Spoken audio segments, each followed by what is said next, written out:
On my 30th birthday, I got fired. My boss fabricated evidence that didn't exist, claiming I'd betrayed the company, all just to block my promotion. As I packed my things, he cornered me with a sneer. "Ethan," he spat, "you think you could ever rise above me? Crushing you is easier than squashing an ant." 6 months later, I stood across from him again. This time as the co-founder of a startup built by me and a handful of ex-colleagues he had also discarded. And this time, we had just acquired his company. He stared at me in stunned silence, mouth slightly ajar. I gave him a smile, cold and razor-sharp. "Now," I said, "the ant gets to judge you. My name is Ethan. I was just a regular software engineer. Right after college, I landed a job at Nexera Group, one of the biggest tech firms in the industry. For 8 long years, I devoted myself to that company. Project after project, deployment after deployment. Sleepless nights, endless bug fixes, weekends at the office, it was all part of the job. Dark circles under my eyes were just another accessory. But it paid off. I climbed the ranks from a junior coder to team lead. Not quickly, but steadily, honestly. By the time I was 28, I had a girlfriend, Vanessa, gentle, thoughtful, with a smile that made the chaos quiet down. We were planning to get married on my 30th birthday. I thought that was it, that my life had settled into something solid, predictable, maybe even happy. But everything changed overnight. And it never went back to the way it was. Nexera Group was a legacy name in the industry. A long-standing tech giant specializing in software development and tech staffing. Essentially, we were a human capital powerhouse, placing engineers directly into client companies as on-site contractors. We dominated the market, but inside the walls of Nexera, it was a different story. Bureaucracy was choking us. Endless layers of management and an outdated internal workflow had slowed everything to a crawl. Projects dragged. Innovation stalled. And so, 3 years ago, the HR department launched a new, talent revitalization initiative. The plan had 2 parts: recruit high-performing professional managers from outside, and simultaneously identify and develop promising talent from within. That's when the real politics started. My direct supervisor was Victor, the head of our department. He was in his mid-40s, had been around forever, literally. When I joined the company, he was already sitting comfortably at the top of our org chart. Word was, he'd been with the CEO since the company's founding. Started out as an administrative assistant and slowly climbed the ladder, step by step, until he landed where he was now. Victor wasn't a tech guy. He had zero understanding of code, architecture, or system logic. But he had mastered something else: managing up. He had a habit of turning his team's accomplishments into his own. Every major project somehow had his name on it as lead or strategic advisor. If you looked at the credit lists, you'd think he personally built the entire tech stack. It worked because our CEO, an old-school, loyal-to-the-core kind of man, valued sentiment over efficiency. His philosophy had always been simple: if you don't have to fire someone, don't. So despite Victor's complete uselessness in the department, he stayed. Year after year. No innovation, no contribution, just inertia. As long as he didn't commit a major screw-up, he was safe all the way to retirement.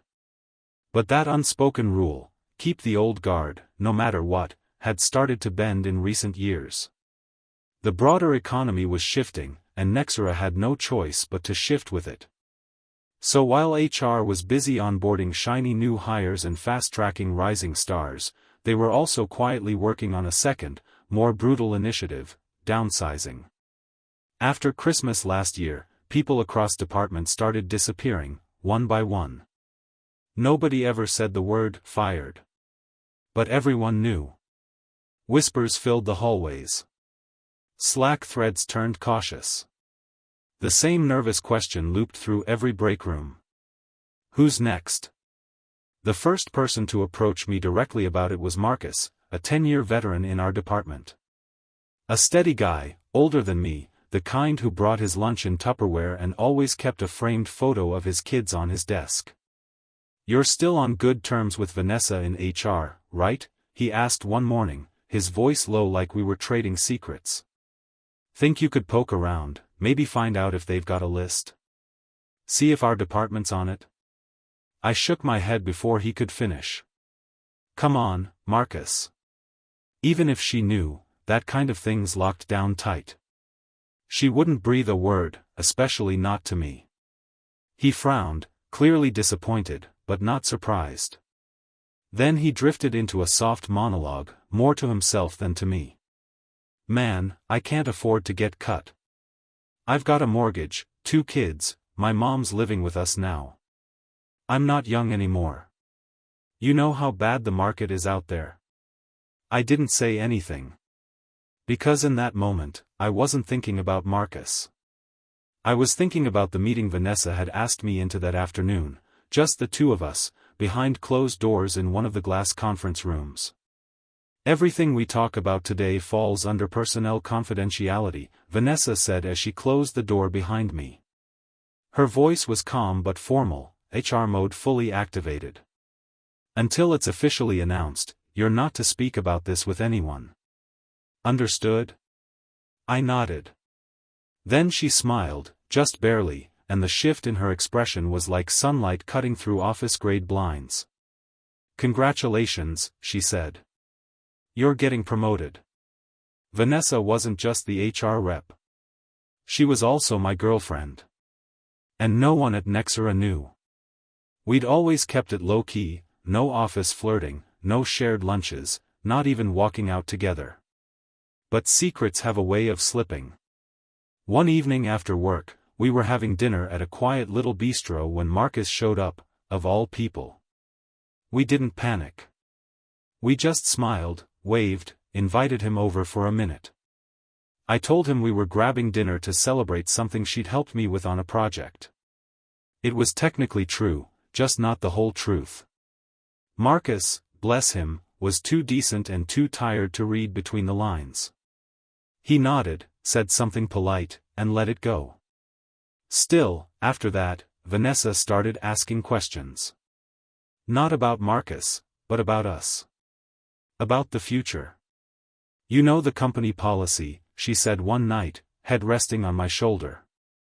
"If we ever got married, one of us would have to leave.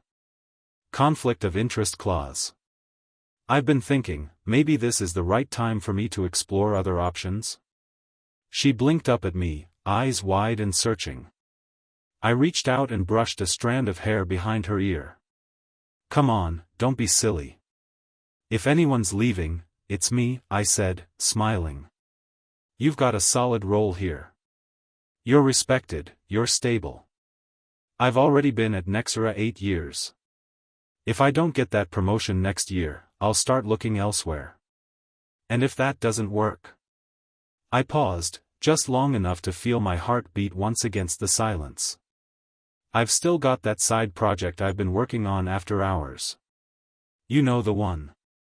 I could build it out, go solo. Maybe even start something new." Vanessa had cut me off that night with a look that meant she was serious. "Hey, the company's still in the middle of that restructuring. You should wait a little longer. Who knows? Something good might still happen." Before I could respond, a sharper voice pulled me out of my thoughts. "You even listening to me right now?" It was Marcus, frowning across his monitor, waiting for a reply. I gave a small nod. "Yeah. I heard you." "Good," he muttered, then wandered back to his seat, still muttering under his breath. I turned back to my screen, trying to concentrate. A few minutes later, my phone buzzed. "Vanessa. Tomorrow's your birthday. I booked us a great restaurant." A smile crept onto my face. I typed back, "Sounds perfect." Then, quietly, I opened my backpack and pulled out the small velvet box that had been hiding there for weeks. Inside was the ring, white gold, oval-cut diamond, just like she'd dreamed of. "Tomorrow. Everything was supposed to start tomorrow. The next morning, my 30th birthday, I barely had time to settle in at my desk before I was summoned. Ethan. My office. Now. It was Victor. I walked in. He didn't offer me a seat. Instead, he hurled a thick folder across the desk. The pages fanned out in midair before landing in a chaotic pile. "Take a good look," he said, arms crossed. "Tell me what the hell this is." I picked up the papers. My breath caught. It was confidential documentation, blueprints, architecture, core system specs, from one of my client projects. Sensitive, high-stakes stuff. "I got an anonymous tip last night," Victor said coolly. "Says you've been stealing core client data. And this," he jabbed a stubby finger at the folder, "this is your smoking gun." I stared at him, stunned. "That's not possible. There's gotta be a mistake. What evidence do you have that it was me?" Victor didn't flinch. His eyes locked onto mine, cold and flat. "Does it matter if it was you?" "What?" He chuckled, low and bitter, and leaned back in his chair, resting a hand on his round belly like it was some kind of throne. "Ethan," he said, savoring every word, "you really thought you could rise above me? I've been here since day one. While you were still in college writing JavaScript, I was helping the CEO build this company from scratch." He stood up slowly, walked around the desk, close enough for me to smell his cologne, cheap, overpowering. "You thought HR could just wave a wand and promote you? Over me?" His voice dropped into a mock whisper. "Sweetheart, I can crush you like an ant." Victor didn't waste time. "Pack your things and get out," he said, waving me toward the door like I was a janitor who'd spilled his mop water. Then, as if humiliation was part of some formal process, he summoned company security to escort me back to my desk. 2 guards. Full theater. As I stepped out of his office, he followed close behind and raised his voice loud enough for the whole floor to hear. "Effective immediately, Ethan has been terminated for gross misconduct. He violated company policy and is no longer authorized to be on Nexera premises." Heads turned. Conversations stopped mid-sentence. The entire floor went silent. Stares cut into me like knives, some confused, some cautious, some already calculating their next move in the rumor chain. Marcus stood up in shock, halfway out of his chair, as if instinct told him to say something. I gave him a look, subtle but firm. "Don't." He froze. Then slowly, reluctantly, sat back down. I turned to my desk and started packing. Victor, of course, wasn't done.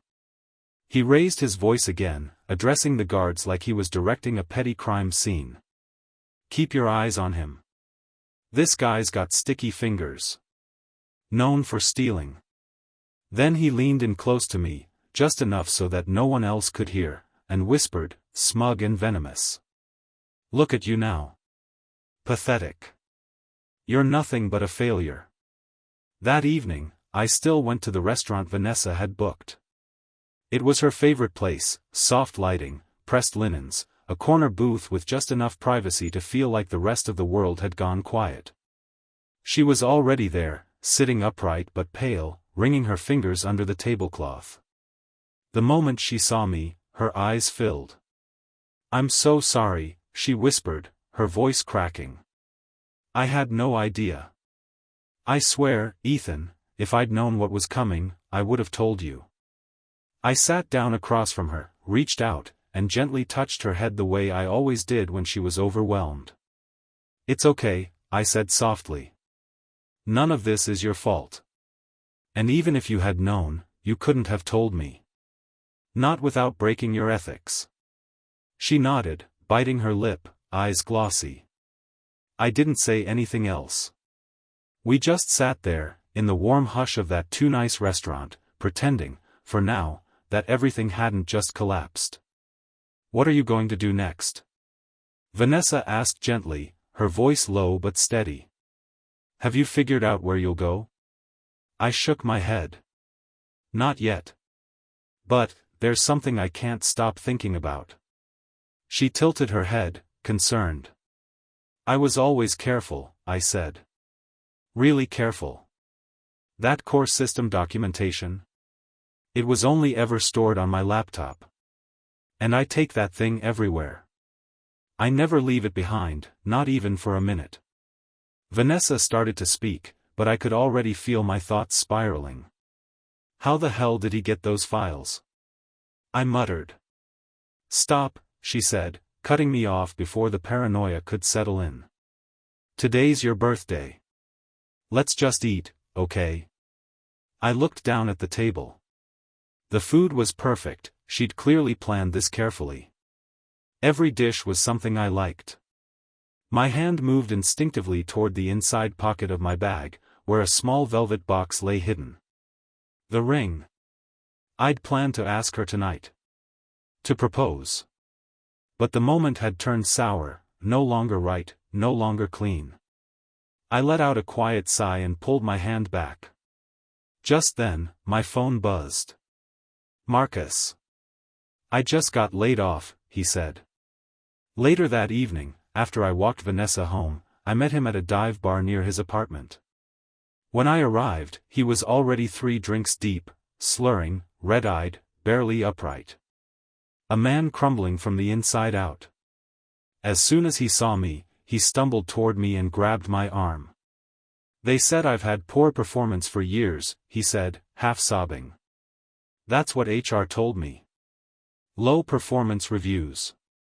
He let out a sharp, bitter laugh and choked on it. But my scores were low because Victor tanked them. Every quarter. Just so his little inner circle, his pets, would come out looking better. He downed another shot, his hand trembling. They don't care. They don't even ask why. They just cut me loose. He stared at the table, eyes unfocused. I gave this company 10 years. I actually knew a bit about Marcus's situation already. Back at the start of the year, when Victor was assigning annual objectives, he'd handed Marcus a couple of high-priority projects. Told him this was his shot, we're investing in your potential. But those projects weren't easy. They were complex, high-pressure, and came with barely enough support to stay afloat. Still, Marcus had thrown himself into the work. Long nights. No complaints. Just grit. And then, right around the time those projects were about 80% complete, just as the hardest problems were solved and success was finally in reach, Victor reassigned him. Fresh blood needs experience, he'd said, smiling like it was a compliment. He handed the nearly finished projects off to his favorite protégés and pushed Marcus onto meaningless side work, maintenance tasks, low-impact updates. Nothing that could help a career. It happened more than once. By the 3rd time, something in Marcus cracked. His motivation dimmed. His drive eroded. Eventually, he started coasting. Punching in, punching out. Doing the bare minimum. And tonight, the words poured out of him like something sour that had been festering too long. They said I've been slacking off, he slurred, eyes glassy. But have you seen half the people in our department? They've been coasting for years. He slammed his glass down a little too hard. What about Victor, huh? What the hell does he do? Sits around all morning sipping coffee, disappears every afternoon like clockwork. His voice cracked. How do they decide who to fire? What's the standard? Why the hell was it me? He broke down again, tears mixing with alcohol. The weight of everything he'd swallowed in silence was finally too much. Eventually, he passed out cold, slumped over the table. I unlocked his phone with his fingerprint and found his wife's number. Told her he'd had a rough night and needed a ride. When she arrived, I stood up to greet her, and froze. She was pregnant. Heavily. She looked tired, but calm. Graceful in a way only people carrying too much know how to be. I opened my mouth to say something, anything, but the words wouldn't come. Instead, I just helped lift Marcus into the back seat and shut the door gently behind him. On the way home, Marcus's words kept echoing in my head. His grief. His anger. His absolute disbelief at how easily the company had discarded him. And then, inevitably, I started thinking about myself. About everything I'd given to Nexera. The weekends. The burnout. The loyalty. And Victor, his smug face, his condescending voice still ringing in my ears. Something inside me began to shift. I needed to do something. I pulled out my phone and called Vanessa. "Can you help me with something?" I asked, trying to keep my voice even. "I want a list of the people the company's let go recently. Names, and if possible, contact info." She paused. "What do you need that for?" she asked, cautious. I can't give you their personal details." "That's okay," I said quickly. "Just the names. First names, even. I'll take care of the rest." She hesitated again, then offered, "Our Slack system synced with HR, whenever someone's terminated, their account gets automatically deactivated, usually that night, or by early the next morning. A beat. You could try scrolling back through your old message logs. See who went offline around then." I checked the time, 10:07 p.m. That meant I had less than 2 hours before my own account got wiped from the system. "Thanks," I said. "I'm sorry I couldn't be more helpful," she said, her voice low, heavy with guilt. "It's all right," I said gently. "I get it. Just do your job. I'll handle the rest." And I meant it. She wasn't my enemy. But I was about to find out who my allies might be. After hanging up the call, I got to work. I started combing through Slack, scanning for names that had recently gone dark. Thanks to old project threads and past late-night debugging marathons, I'd kept in touch with more colleagues than I realized. Some had exchanged numbers with me. Others were on WhatsApp. One by one, I tracked them down. And within the hour, I had a new group chat live. A familiar name popped up first. "Ethan, what's this about? You have something in mind?"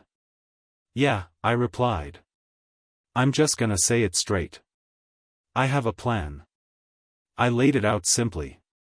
Not everything. Just enough to start a conversation. A spark. The plan had a name, Project Antstorm. And right as I hit send, midnight struck. My Slack account blinked out of existence. I stared at the screen, a quiet exhale slipping from my chest. So this was 30. Not quite the birthday I'd imagined. Not the proposal. Not the celebration. But unforgettable all the same.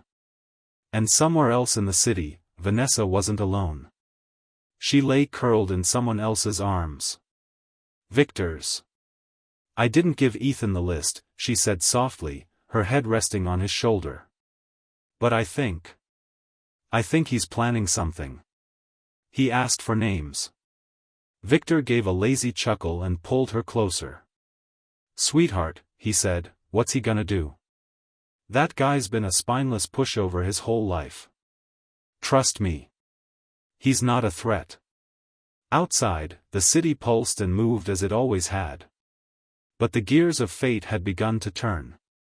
What neither of them knew, not yet, was that in 6 months, I'd return. And I wouldn't be alone. I'd return with the very people they thought they could throw away. And this time, we'd be the ones writing the rules. The next morning, Marcus called me again, this time, sober. "You're really doing this?" he asked, voice half convinced, half worried. "Starting a company now, in this economy? You know how rough it is out there. Why not just find another job? With your resume, you could land a team lead role somewhere easily, even if they don't hand you a managerial title right away." "I've thought it through," I said calmly. This wasn't some impulsive reaction to what happened. I've been planning to do this for over a year, researching, prototyping in my off hours. I paused for a beat. Victor just gave me the final push I needed. I could hear him breathing on the other end. "You're the only one who hasn't replied to the group yet," I added. "Everyone else is in. What about you?" There was a long silence. Then, finally, it, he said. "Let's do it. I can't let them get away with it either." Our startup was called IntelliWork. The core idea was simple: use AI to handle routine human resource tasks, basic admin operations, and entry-level coding, freeing up manpower and slashing labor costs for small to mid-sized companies. A scalable, intelligent digital workforce. But that wasn't how the idea started. The truth? This version of IntelliWork was custom-built to strike at the heart of Nexera Group. If companies embraced AI-powered tools like ours at scale, Nexera's entire business model, built on outsourced human labor, would become obsolete. That was the plan. Within a few weeks, I registered the company, signed a short-term lease for a modest office, and got to work. I coded non-stop while lining up early-stage investors and knocking on doors for pilot clients. Marcus handled external relations, networking like his life depended on it. I buried myself in development, racing against time to build a working MVP. For the first 2 months, I barely left the office. Most nights, I slept on a futon next to my desk, empty Red Bull cans piling up beside the whiteboard. Vanessa reached out a few times, asking how things were going, trying to check in, but I was too deep in the trenches to respond with more than a vague text. I kept thinking, once the funding comes through, once this thing takes off, I'll tell her everything.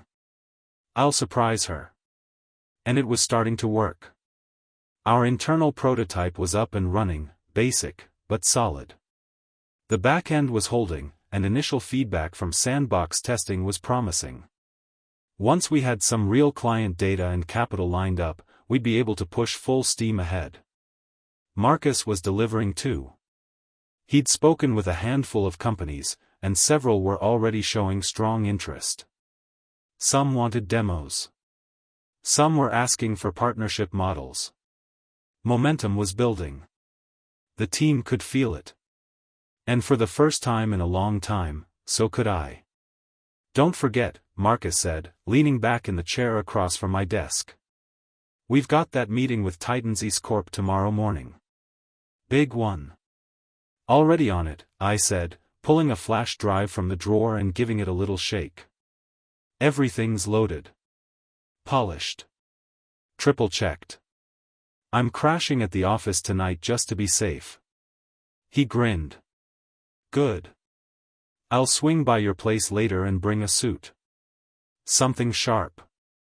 You should look the part. We land this, and I'm throwing you a celebration dinner." Titans East Corp wasn't just any company. They were the company, one of the most influential players in the industry. And they were also the first major enterprise to formally invite us in for a product pitch. This was our proving ground. If we could secure them as a client, our projected annual revenue would hit $30 million. That wouldn't buy us Nexera just yet, but it would put us on the damn path.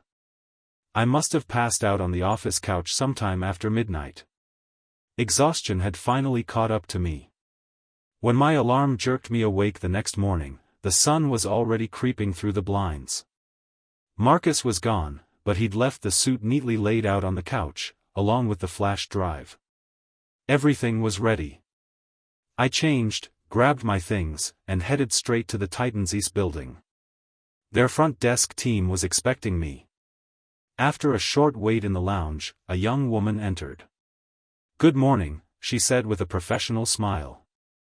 "I'm Claire, Mr. Bennett's assistant. He'll be joining you shortly. I'll take you to the conference room now." I nodded and followed her down the hallway. But just as we rounded a corner, the door to the conference room opened, and 2 people walked out. My steps halted. Victor. And right behind him, his smug shadow of a sidekick, Ryan. "What the hell are you doing here?" I asked, shocked. Victor turned and lit up like we'd bumped into each other at brunch. Well, if it isn't Ethan, he said with that syrupy condescension. Small world, huh? Who would have guessed we'd cross paths here of all places? Nexera and Titansis weren't direct competitors, but they also had no prior business connection. Victor showing up at this exact meeting? It wasn't coincidence. Something was off. And I knew, deep in my gut, that this wasn't just bad timing. It was sabotage. The second I saw Victor, a low hum of dread curled in my chest. I didn't know why. But something was wrong. Very wrong. He stepped closer, his voice dropping to a quiet murmur only I could hear. Still the same after all this time, he said with a smirk.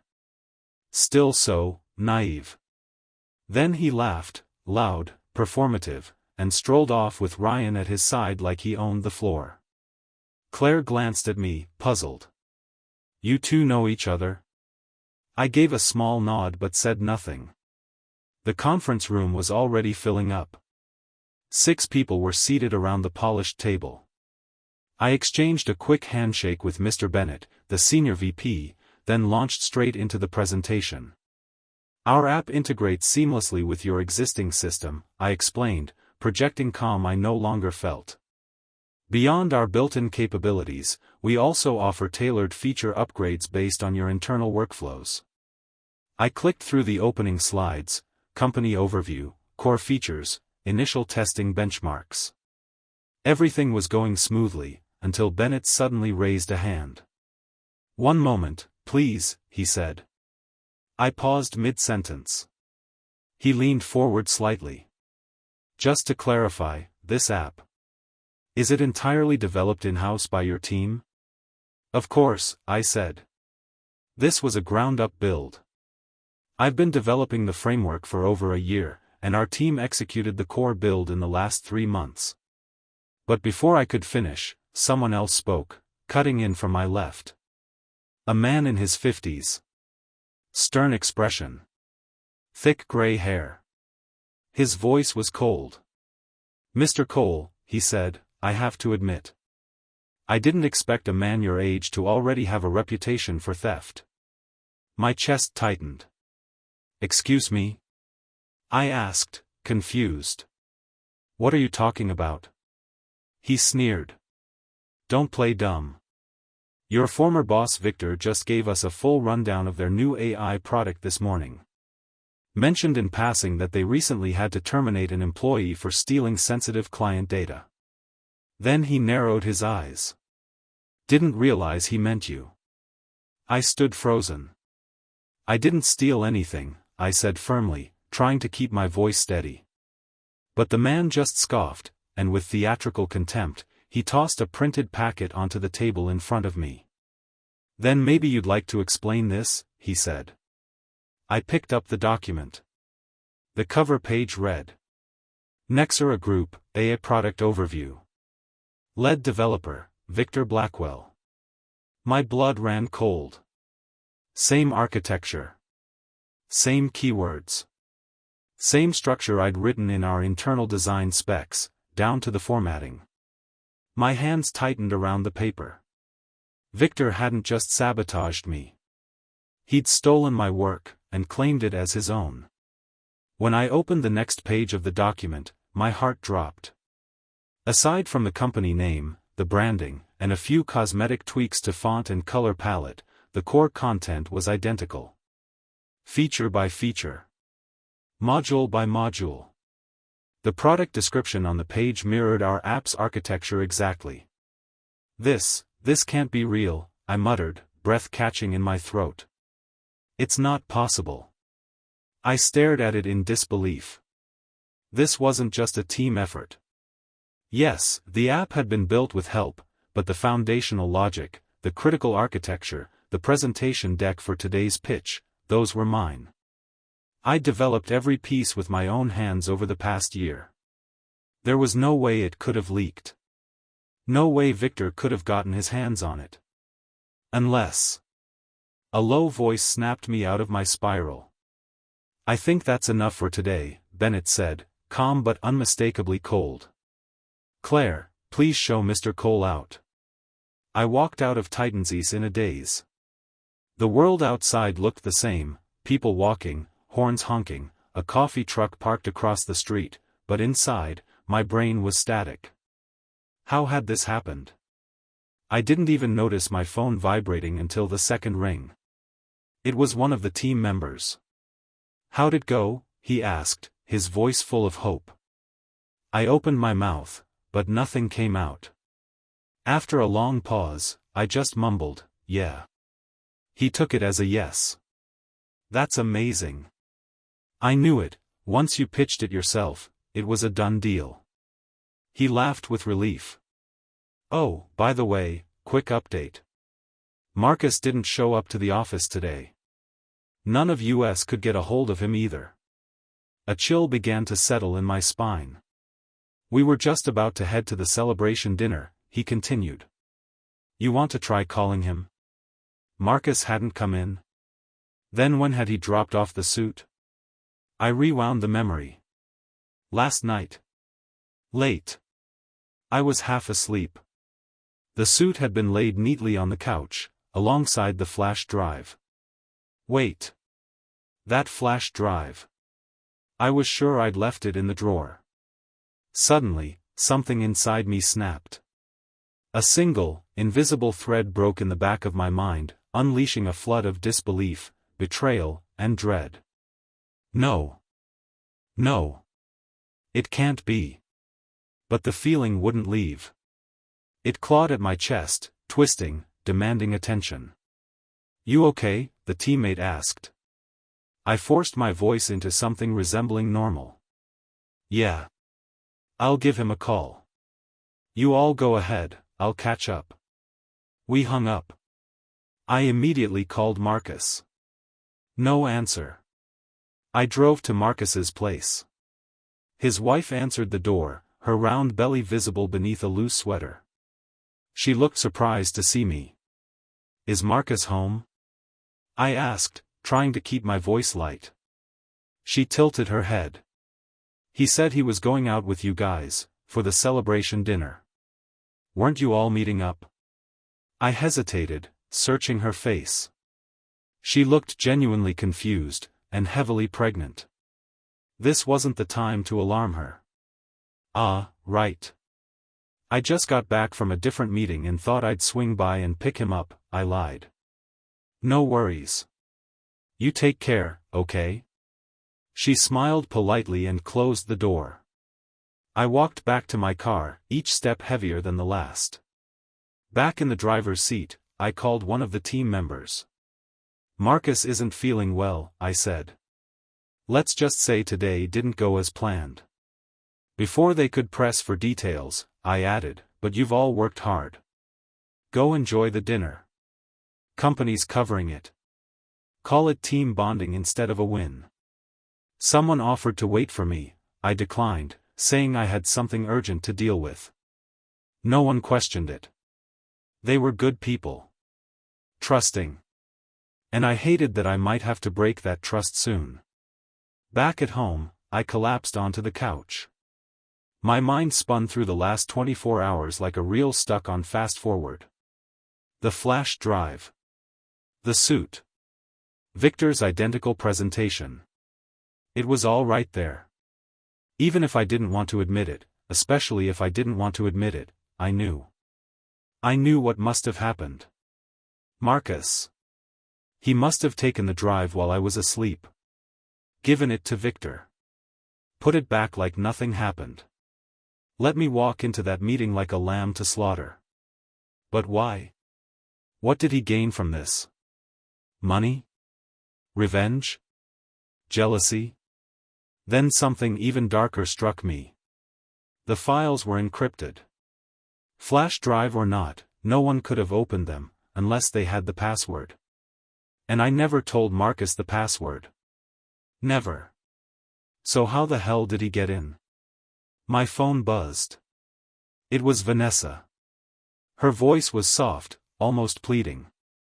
It's been a while. I miss you. A beat. Can I come see you tonight? I sat there for a moment, hollow and drained. I'm home, I said quietly. I could really use some company. Vanessa arrived quickly. As soon as she stepped in, she wrapped her arms around me, gently, protectively. What happened? She asked softly. You look wrecked. I sat down beside her and told her, briefly, but clearly, everything that had happened. The failed meeting. The stolen files. My growing suspicion about Marcus. She stared at me in disbelief. Marcus?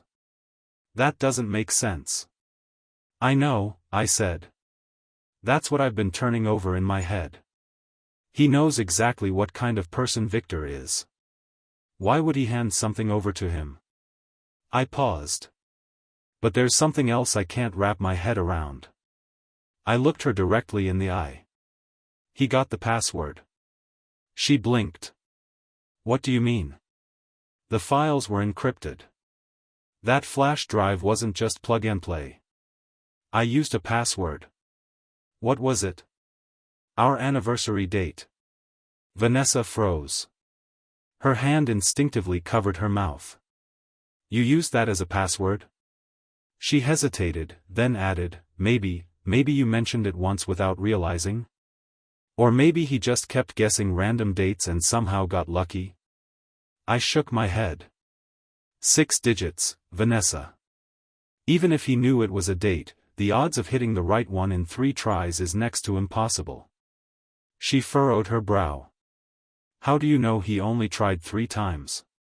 Because I coded in a failsafe.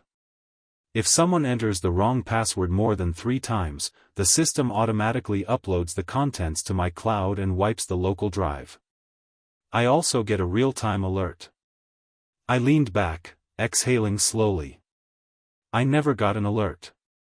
That means, he got it in under 3 tries. Vanessa went quiet. Her expression shifted, uncertain, calculating. So what are you going to do now? She asked. I doubt Marcus will come near me anytime soon. But Victor? He's cocky. He won't hide. He can't. She rested her head lightly on my shoulder, voice almost pleading. You don't have any hard proof. What if you just let it go? Call it bad luck. Try another client. We can start fresh. I didn't move. I'm tired of calling it bad luck, I said. This time, I want the truth. Vanessa fell silent, sensing how deeply set I was. She didn't press further. And in that stillness, I made up my mind. I wasn't going to run. Not this time. The next morning, I returned to the office as usual. I was just about to tell the team that Marcus would be out for a while due to health reasons, when an email landed in my inbox. It was from HR. They'd forwarded Marcus's resignation letter. He hadn't said a word. No warning. No goodbye. And because I trusted him, I'd never asked him to sign a non-compete. No IP clause. No confidentiality agreement. There were no protective walls between us, only trust. Now that trust was a memory. His sudden exit added weight to my suspicions. But even then, a part of me resisted the truth. 8 years of friendship. Months of shared struggle. Long nights. Deadlines. Coffee runs. Cracking jokes at 3 a.m. while writing back-end code. How does someone like that betray you for the very man who once crushed him? Still, I swallowed my feelings, reassigned his work, and informed the team that I'd be focusing on a new project while they continued development and maintenance on the current app. Once things were stabilized, I headed out. To Nexera Group. I didn't know what I expected. But I didn't expect to walk into Victor's office and see him. Marcus. He was standing by Victor's desk, flipping through some documents. The moment he saw me, he stiffened. You're here, he muttered, avoiding my eyes. He turned slightly, glancing toward Victor.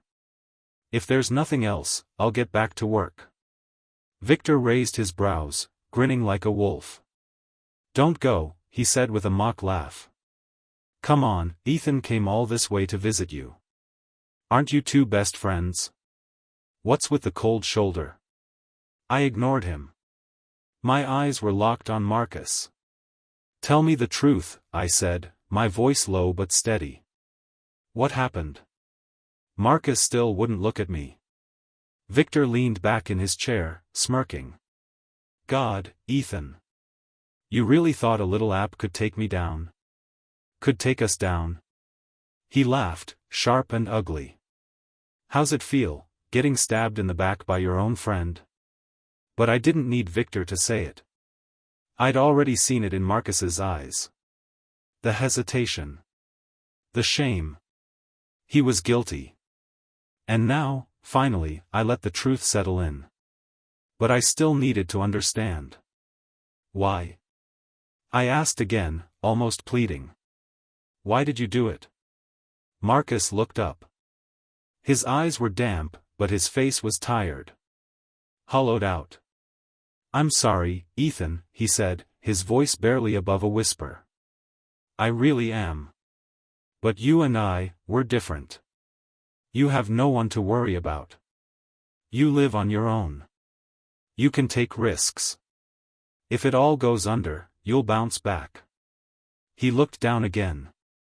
My wife's due any day now. I need stability. I need health insurance. A paycheck that comes on time. I'm not 25 anymore. I stepped closer. So you sold me out? For him? After everything Victor did to you? He winced. Victor made me an offer, Marcus said quietly. He pushed a special hire exception through HR, brought me back as a senior manager. Gave me 3 team members, full benefits, and ownership of several key projects. He paused. I couldn't say no. I'm sorry. And with that, his head dropped again, too ashamed to face me. After Marcus finished speaking, I just stood there. My mind ached with contradictions. What he'd done was wrong, morally, legally, undeniably wrong. But he wasn't lying. And I wasn't holding any concrete evidence. Victor's offer was tempting. Too tempting. Especially for someone with a pregnant wife and no safety net. Maybe if I were in his shoes, I'd have done the same. I came here looking for a confrontation. For clarity. But now, all I felt was, tired.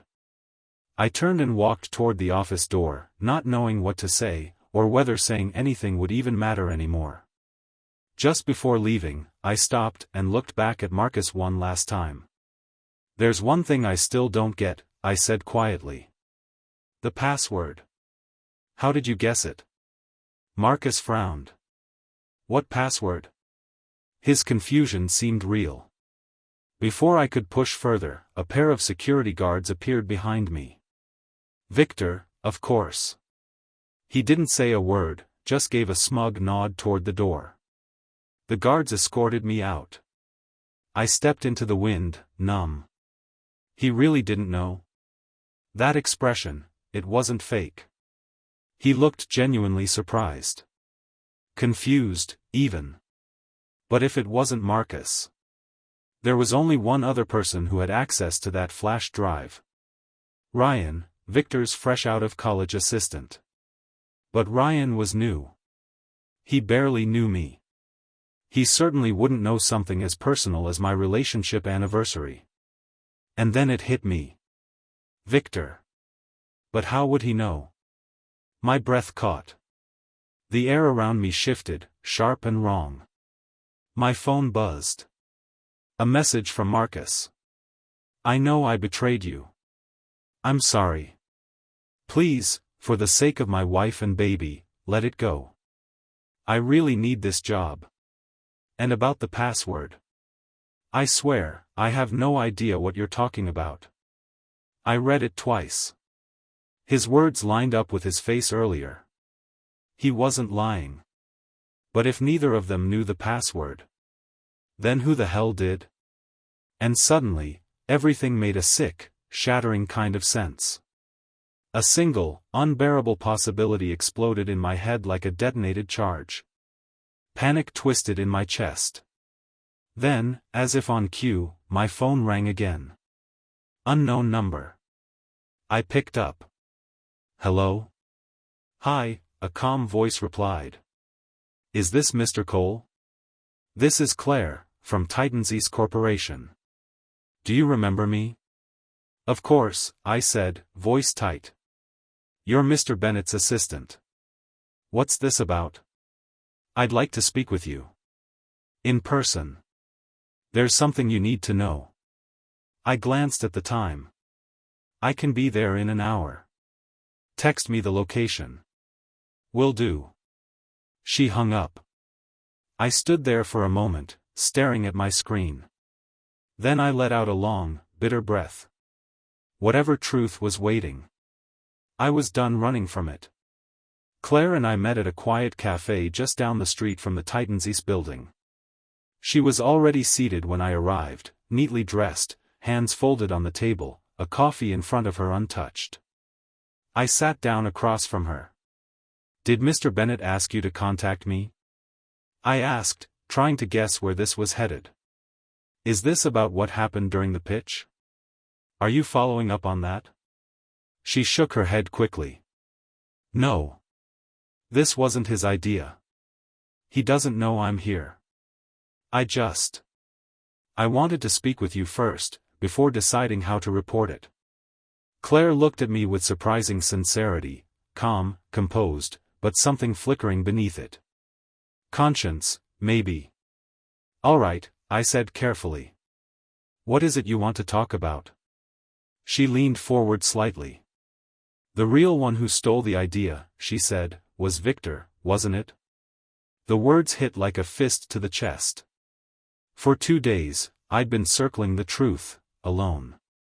Vanessa had urged me to move on. Marcus begged me to let it go. But now, here it was. The truth, spoken not by a loved one, not by a teammate, but by someone I barely knew. And somehow, that made it hit even harder. I sat still for a moment, forcing myself to breathe. Then I nodded once, slowly. Why do you think that? I asked. Claire looked down for a second, gathering her thoughts. Then she met my eyes again. Because at the presentation, Victor claimed the project was his. Said he'd been working on it for years. Gave this whole speech about sacrifice, sleepless nights, pushing through adversity. You know the type. She paused. But when it came time to explain the actual product, he didn't say a single word. I frowned. What do you mean? I mean, everything, the architecture, the user flow, the AI logic, you could tell he didn't understand any of it. His assistant did all the talking. Victor just sat there, nodding. That alone might not have meant much. But Claire wasn't finished. That's not all, she continued. I noticed something else too. She leaned in just slightly, lowering her voice. Victor's assistant, Ryan, I think. He had deep eye bags. Looked completely worn out. The kind of tired that doesn't come from one late night. That's the kind of exhaustion you earn from weeks of long hours. She stirred her coffee absent-mindedly. But Victor? Perfectly fresh. Pressed suit, clean shave, clear eyes. And after you passed each other in the hallway, he looked smug. Triumphant. She shook her head. No offense, but he didn't look like a man who spent months buried in code. He looked like someone who just got away with something. Claire held my gaze. And you, she said slowly, came in alone. No assistant. No backup. You presented the product yourself. You even ran into Victor before the meeting began. She leaned forward, her voice steady. If you had been the one who stole the material from him, there's no way you'd walk into that room so calm, so sure of yourself. I didn't respond, just listened. And when Mr. Bennet pointed out the overlap between the two decks, she continued, "Your expression, that reaction didn't look rehearsed. It looked real. Shocked. Betrayed." Then she smiled, gently tapped the dark circles beneath her eyes with a finger, and said, "Besides, the final piece of evidence?" She gave me a playful wink. "These. The dark circles. Side effects of chronic overwork. And let me tell you, those never lie." I couldn't help it. I laughed, really laughed, for the first time in 2 days. The pressure that had been crushing my chest seemed to crack open and dissolve. The fog lifted. She was smart. Really smart. And kind in a way I hadn't expected. "You're good," I said, smiling despite myself. "Very good." But I tilted my head and added, half joking, "Still, why believe me? We've only met once. Maybe I am the fraud. Maybe I just pulled an all-nighter partying before that pitch." She didn't even blink. "Because," she said firmly, "the most important things in the world can't be seen with your eyes. You have to feel them." We both burst into laughter at that. For the first time in a long time, I felt the world shift, just slightly, in my favor. Claire took a sip of her coffee and grew more serious. "Actually, Mr. Bennet had his doubts too. Victor's reputation isn't great, and in the end, he decided not to move forward with him.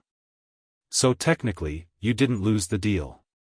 There's still a window, still a chance." She looked up at me.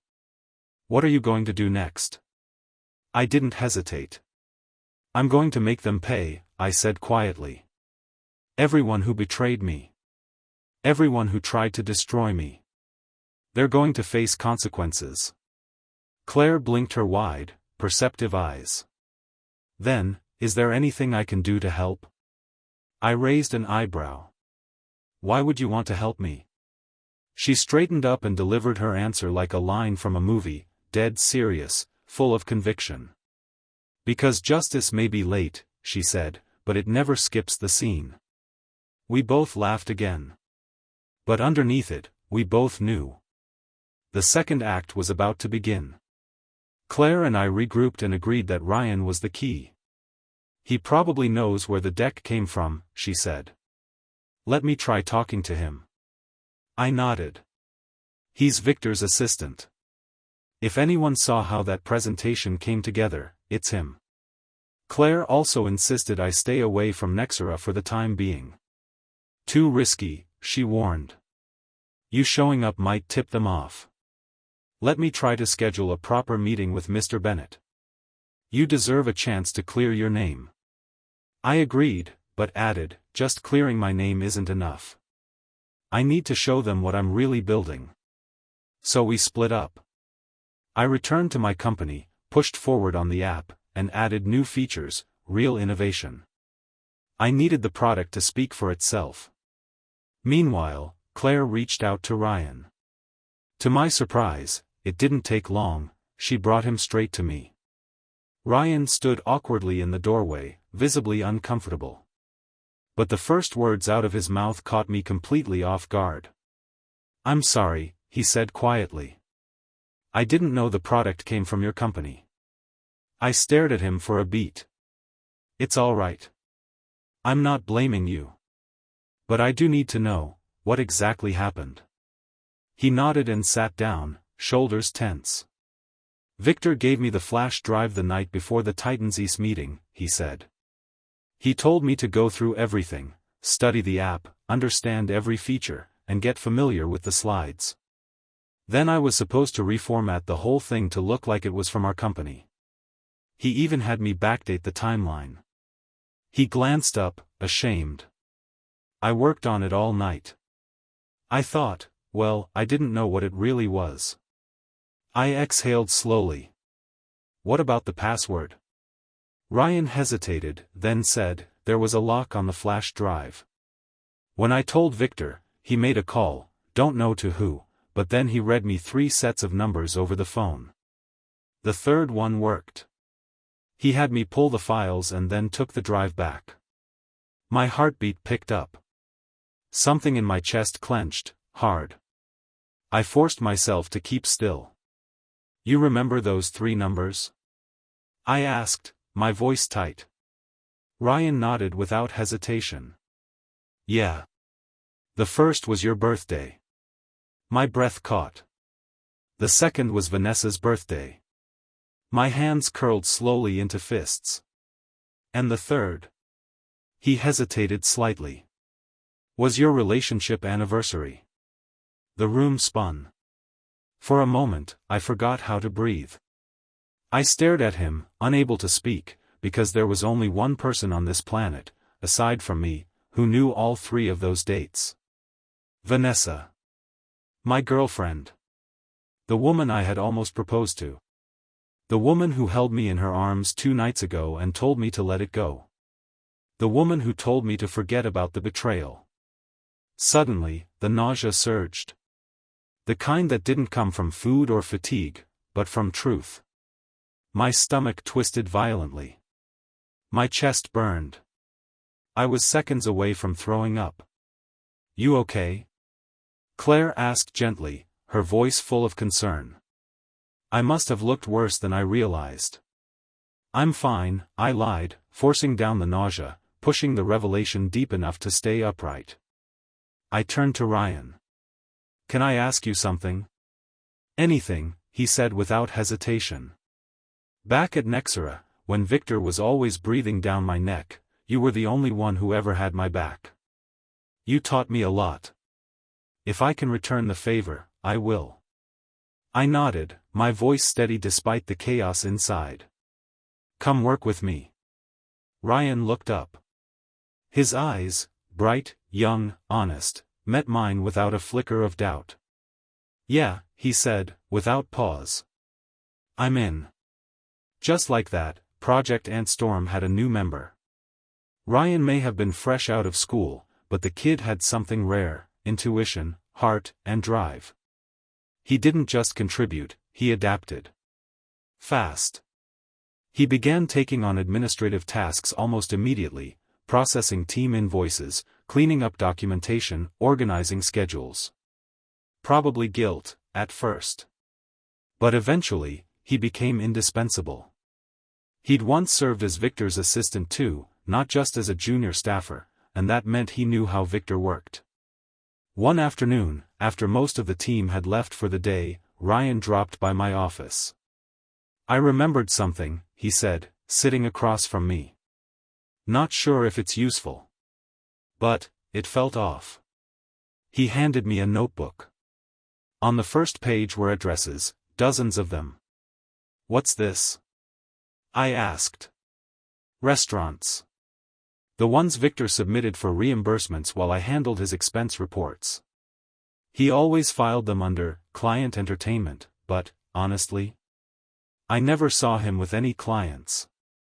My eyes sharpened. Go on. He flipped a few pages. There's more. These entries here, see? These are purchases filed under team equipment. Office laptops. High-end stuff. But the machines we were actually using? Mid-tier at best. I frowned. But company reimbursements are standardized. And assets get logged. There's a whole system, inventory has to match. Ryan gave me a look that said you still don't get it. You were there a long time, Ethan. But no offense, some things, people like me see more clearly. I leaned in. What are you trying to say? He paused. Then delivered it plainly. Victor's been funneling high-end equipment purchases through the company. Hardware that never made it to our team. You know what that probably means? I stared at him. He nodded. He's been embezzling company funds. Department heads at Nexera have access to discretionary approvals, Ryan explained. A lot of Victor's reimbursements went through special approvals, no standard caps, no real oversight. He flipped to another page in his notebook. And about the inventory? Yeah, technically, everything gets logged. But at Nexera, asset audits only happen once every few years. He paused, then leaned in, lowering his voice. I think the chairman already knows. That got my attention. Think about it, Ryan said. You can't fudge financial reports forever. There's external auditing, compliance. I talked to someone I know in finance. She said Victor's expense claims have dropped noticeably in the last few years. My guess? The chairman's been tightening the leash behind the scenes. Quietly. Out of respect. Trying to balance the books by trimming headcount instead of confronting the rot. He didn't say anything more. He didn't need to. I got the picture. Your friend in finance, I asked slowly, can you still reach her? He nodded. She was laid off, too. Honestly? If it weren't for you, I'd probably be gone already myself. Then call her, I said. Ask if she's interested in a new job. Tell her to come in for an interview tomorrow. Ryan smiled faintly and gave a small nod. Victor was rotten to the core. And Nexera, this once proud tech empire, was slowly being hollowed out by parasites like him. But the people at the bottom, the ones who toiled, unnoticed, undervalued. We weren't staying quiet anymore. The ants were gathering. During this time, Vanessa and I drifted into a quiet, guarded rhythm. We still talked. Still texted. But it was different now. Surface level. Careful. The kind of relationship where both people are performing and pretending not to notice. I didn't want to spook her, not yet. So I played my part. I booked us a table at that place you love, I told her over the phone. I've been swamped with work lately and haven't given you enough attention. I've got a surprise planned. Her voice lit up immediately. I could practically hear her smiling. And I knew what she was thinking. The date I picked? Our anniversary. She probably thought I was finally going to propose. Let her think that. Let her get dressed up. Let her imagine the ring. Let her walk into the night thinking she won. Because what I had planned wasn't a proposal. It was the first chapter in her reckoning. Thanks to Claire, I finally secured a meeting with Mr. Bennett. I walked into his office carrying more than just an updated deck. I brought proof, humility, and determination. For over 2 hours, I laid everything on the table. The stolen materials. The real timeline. The revised version of the product. The vision. Bennett didn't say much at first. He just listened, eyes sharp, expression unreadable. But when I finished, he sat back and gave a single, thoughtful nod. I'll speak with the other department heads from the last meeting, he said. Then, after a pause. Claire was right. You're sharp. Focused. I'm looking forward to seeing your product live. I returned to the office with the deal in hand. The team exploded with joy. Cheering, clapping, laughter echoing through our small but stubborn headquarters. Everyone knew what this meant. Titan's Corp wasn't just a major client, it was a door opener. A credibility badge. And it didn't stop there. Bennett, true to his word, introduced us to several of his contacts, decision-makers at other large enterprises. With their support, our funding round closed fast. And our app? Officially launched. And it didn't go unnoticed. Somewhere in a corner office at Nexera, I was sure Victor was reading the news. Let him enjoy his last few days of comfort. Because soon, he'd have far bigger things to worry about. Through Bennett's network, I made contact with a senior partner at the firm responsible for auditing Nexera Group. We met. I shared enough to raise alarms: irregular purchases, false reimbursements, shadow expenses buried in vague line items. No accusations, just data and patterns. Just enough to light a match. Within weeks, they assembled a special task force to conduct a full-scale audit of Nexera's past several years. And then the cracks burst wide open. The company was rocked from the inside out. Stock prices took a hit. Internal memos leaked. Victor, along with several other senior managers, faced disciplinary actions ranging from suspension to demotion. Their empire? Cracking. Just like they deserved. At the same time, we launched our second product, this one built for individual consumers. Its purpose was clear: to free people from repetitive daily tasks, enabling them to focus on creativity and innovation. A digital assistant, an automation engine, simple, elegant, powerful. It exploded. The app hit #1 on the free charts within days of launch. Review scores soared. Social media buzzed. Investors came knocking. And just 6 months after we first set out, we went public. The headlines called it a miracle. A Cinderella story.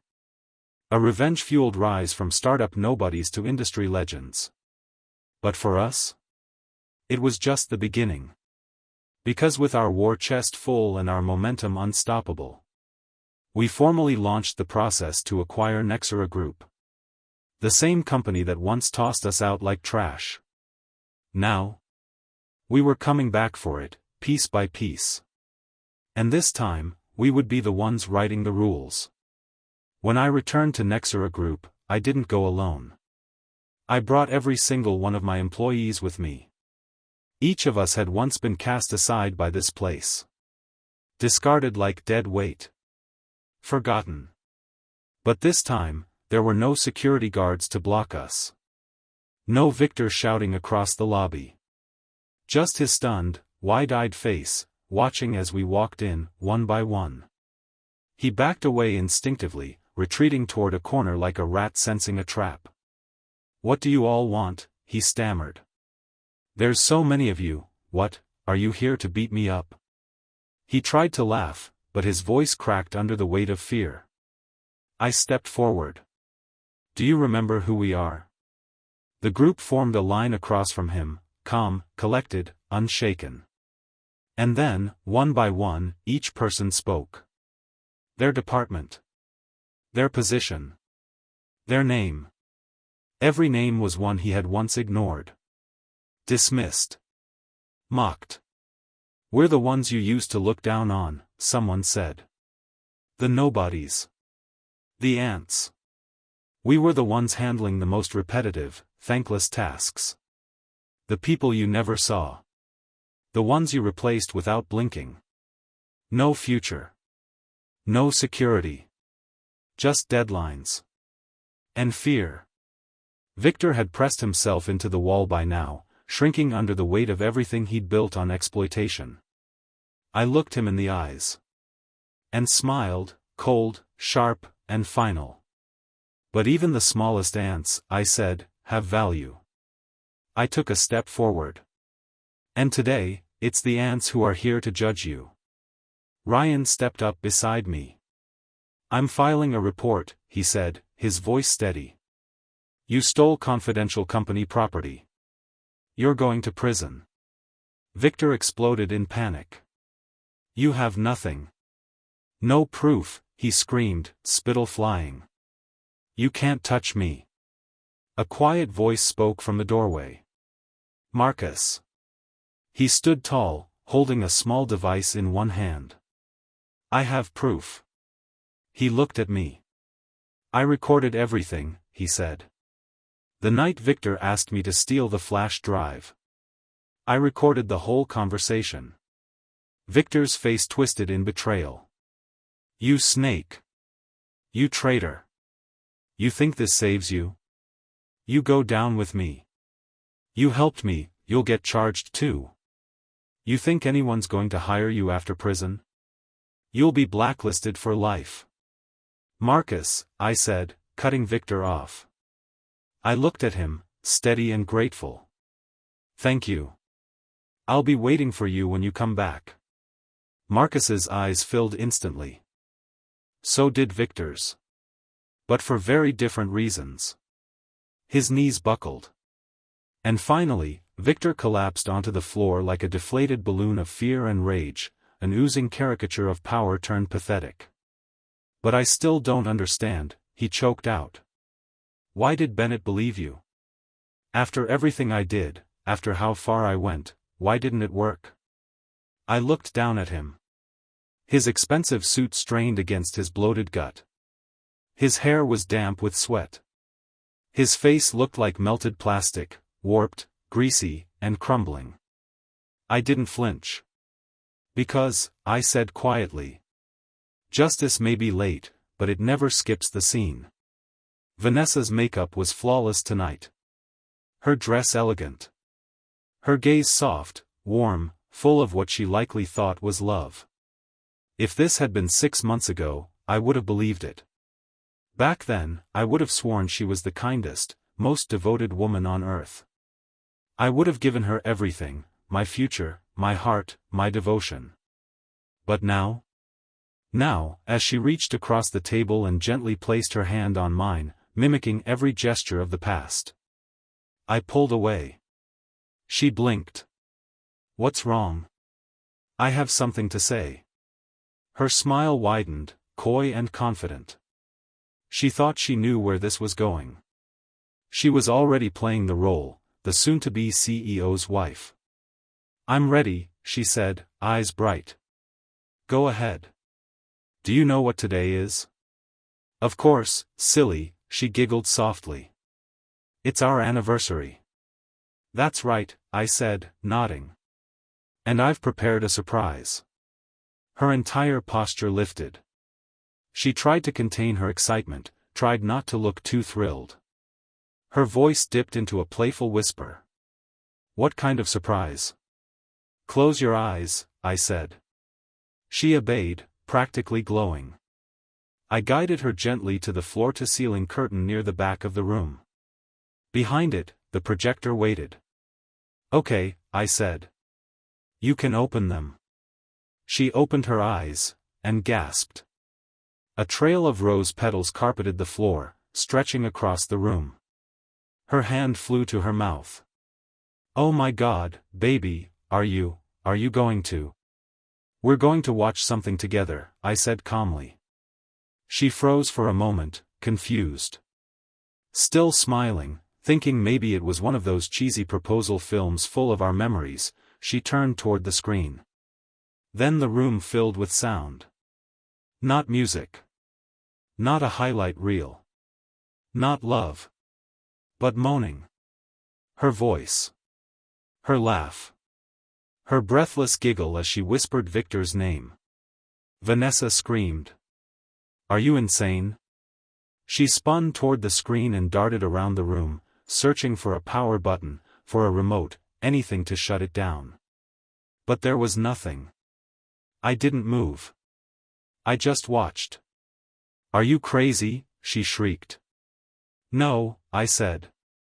"Crazy would be believing you could lie to me forever." She turned, wild-eyed. Then, she broke.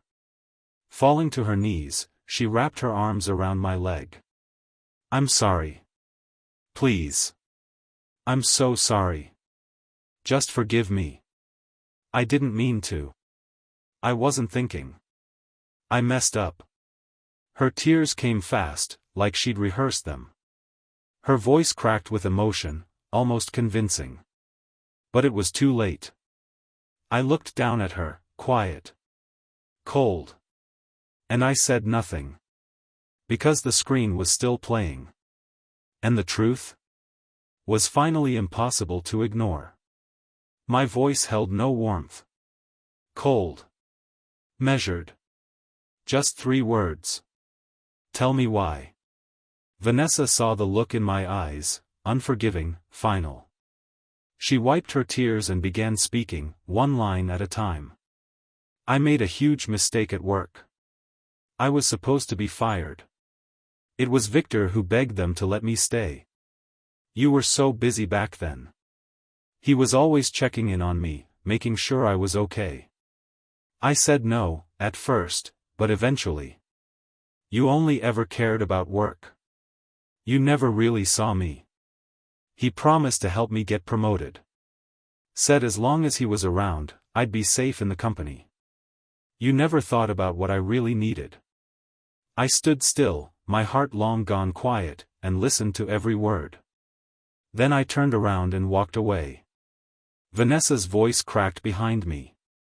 Why can you forgive Marcus but not me? Why can't I have a second chance? I stopped. But I didn't turn back. When you and Victor were laughing together, plotting how to bury me, how to step on me and climb higher. Did you ever think I deserved a second chance? Silence. I kept walking. A few days later, I heard the news through the office grapevine. Vanessa had resigned. In the break room of Nexera Group, the whispers had already begun. Did you hear? She quit. Supposedly off to get married to some startup CEO. God, I'm so jealous. Wait, I heard there was something going on between her and Victor too. No way, really? Just like that, she had finally gotten what she once said she wanted. One day, she had told me, I want to be the kind of woman they gossip about in the break room. Now she was. Just not for the reasons she imagined. Hey! What are you thinking about? Claire waved her hand frantically in front of my face. You're not thinking about your ex, are you? What are you talking about? I pretended to be annoyed, then gently held her hand. So, when did you first know? She asked. Know what? That she cheated? Hey! Claire pouted, feigning outrage. Talking about your ex in front of your current girlfriend? Not a good move. Alright, I'll stop teasing. I looked at her and smiled. You want to know when I realized you're Mr. Bennett's daughter, right? Exactly. I never told you. And no one else in the company would have either. She fell into thought. So take a guess, I said, watching her seriously try to figure it out. I couldn't help but smile again. I give up, she said, pouting. Just tell me already. It was that day I went to pitch the proposal to your father. I asked him directly. Claire's eyes widened. But why would you even suspect? Because. I turned her palm over and placed a rose in it, the one I'd prepared in advance. Hidden inside the petals was a custom diamond ring I'd designed just for her. I looked into her eyes and said, because the most important things in life aren't seen with the eyes, they're felt with the heart. Claire, are you ready to become my one and only rose?